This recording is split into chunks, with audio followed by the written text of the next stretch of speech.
Madam మీరు రేవంత్ రెడ్డి గారితో టీడీపీలో కూడా పనిచేశారు. అవును. మీకు చాలా లాంగ్ అసోసియేషన్ ఉన్నది.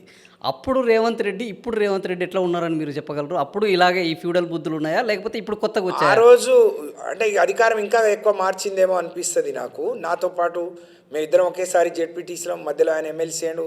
ఇద్దరం ఒకేసారి ఎమ్మెల్యేలం. 5 ఏళ్ళు తెలుగుదేశంలో కలిసి పనిచేసినాం. ఏ రోజు పార్టీ కష్టం కానీ పార్టీ కార్యకర్తల కష్టం ఆయనకు తెలియదు. ఆయన సొంత ప్రయోజనం, సొంత లాభం, ఏం చేసి ఎవరిని ఎట్లా బ్లాక్మెయిల్ చేయాలని ఉన్న దృష్టి, దాని మీద ఉన్న శ్రద్ధ పార్టీ పట్ల కానీ ప్రజల పట్ల ఆయనకు ఎప్పుడు లేదు. ఆయనే అంటాడు కదా, నేను అందరినీ తొక్కుంటా ముఖ్యమంత్రి అయినా అని. అవును. ఇక ఆయన తొక్కే వాళ్ళు వచ్చిన రోజు తప్పకుండా ఆయన కూడా సమాధానం చెప్తాడు, అది వేరు. కానీ నేననేది బుద్ధులని, ఫ్యూడల్ బుద్ధులని మీ దగ్గర ఉన్నాయి. కానీ బయట వాళ్ళ మీద కేసీఆర్ గారిని చూసిన వాళ్ళు ఎవరు, వచ్చిన వాళ్ళు ప్రతి ఒక్కళ్ళు అన్నం తినాలని ఆశిస్తాడు ఆయన.